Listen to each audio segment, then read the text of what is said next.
আসুন আজকে একটা দারুণ গল্পে ডুব দেয়া যাক। এমন একটা জঙ্গলের গল্প যেখানে তিনটে প্রাণী এক কঠিন সমস্যার মুখোমুখি হয় আর বুঝতে পারে যে একসাথে কাজ করার মধ্যে আসলে কত বড় শক্তি লুকিয়ে থাকে। আচ্ছা, কখনো কি ভেবে দেখেছেন যখন শক্তি, দূরদৃষ্টি আর বুদ্ধি এই তিনটে জিনিস একসাথে মিলে যায় তখন কি হতে পারে? মানে কি অবিশ্বাস্য ব্যাপার ঘটতে পারে? এই গল্পটা কিন্তু আমাদের ঠিক এই প্রশ্নেরই উত্তর দেবে। তো গল্পের শুরুটা কিন্তু বেশ গুরুত্বপূর্ণ একটা সমস্যা দিয়ে, এমন একটা সমস্যা যা কিনা পুরো জঙ্গলটাকেই বিপদে ফেলে দিয়েছিল। চলুন দেখে নেওয়া যাক ঠিক কি হয়েছিল সেখানে। ভাবুন তো একবার, প্রচণ্ড গরমে একটা গোটা জঙ্গল শুকিয়ে যাচ্ছে। মানে কোনো নদীনালা বা পুকুরে এক ফোঁটাও জল নেই। সব প্রাণী জলের জন্য ছটফট করছে। অবস্থাটা এতটাই খারাপ যে বেঁচে থাকাটাই যেন একটা বিরাট চ্যালেঞ্জ হয়ে দাঁড়িয়েছে। আর ঠিক এরকম একটা ভয়াবহ হতাশার মধ্যে আশার আলো হয়ে এলো তিনজন যারা হয়তো এই গল্পের মোড়টাই ঘুরিয়ে দিতে পারে। হ্যাঁ, এই সংকট থেকে বেরোনোর আশাটা যেন শুধু ওদেরকে ঘিরেই ছিল। এই তিনজন আর কেউ নয়, আমাদের গল্পের তিন মূল চরিত্র, একটা জিরাফ, একটা সিংহ আর একটা শিয়াল। দেখুন, তিনজনই কিন্তু একে অপরের থেকে একেবারে আলাদা, তাই না?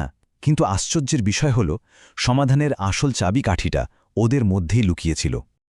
আর ঠিক তখনই প্রথম আশার আলোটা দেখা গেল।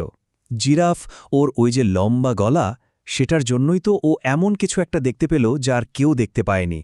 অনেক দূরে জঙ্গলের প্রায় অন্য মাথায় একটা ছোট্ট পুকুর, যেখানে জল থাকতে পারে। ব্যাপারটা খুব মজার। দেখুন, প্রত্যেকের কাছে একটা বিশেষ গুণ ছিল। যেমন জিরাফের ছিল ওই লম্বা গলার জন্য দূরদৃষ্টি, সিংহের ছিল গায়ের অমচনান শক্তি, আর শিয়ালের ওর ছিল তীক্ষ্ণ বুদ্ধি। মানে তিনজনের তিনটে আলাদা কিন্তু ভীষণ জরুরি গুণ। এখন প্রশ্ন হলো, ওরা এই গুণগুলোকে একসাথে কাজে লাগাতে পারবে তো? পুকুর তো দেখা গেল, কিন্তু আসল চ্যালেঞ্জটা তো এবার শুরু। কারণ ওখানে পৌঁছানোর রাস্তাটা মোটেই সহজ ছিল না। এবারেই ওদের আসল পরীক্ষা। দেখতে হবে ওরা একসাথে ওই কঠিন পথটা পার করতে পারে কিনা। তো ওরা ঠিক করল যে একসঙ্গেই যাবে, কিন্তু যেতে গিয়ে দেখল সামনে বিরাট বাধা। রাস্তা বন্ধ হয়ে আছে ঘন কাঁটাঝোপ আর বড় বড় পাথরে।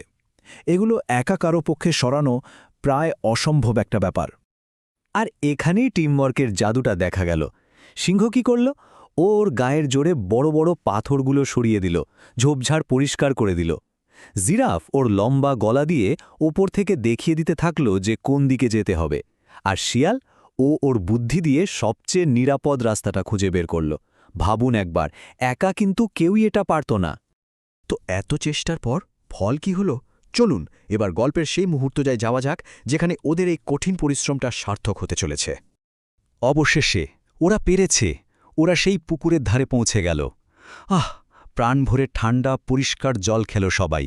শুধু যে ওদের তেষ্টা মিটল তা নয়, এটা ছিল একসাথে একটা বড় বাধা পার করার, একসাথে জেতার আনন্দ। সিংহের এই কথাটা কিন্তু গল্পের একেবারে সারমর্ম। জঙ্গলের সবচেয়ে শক্তিশালী প্রাণী হয়েও ও বুঝতে পারল যে শুধু গায়ের জোরই শেষ কথা নয়।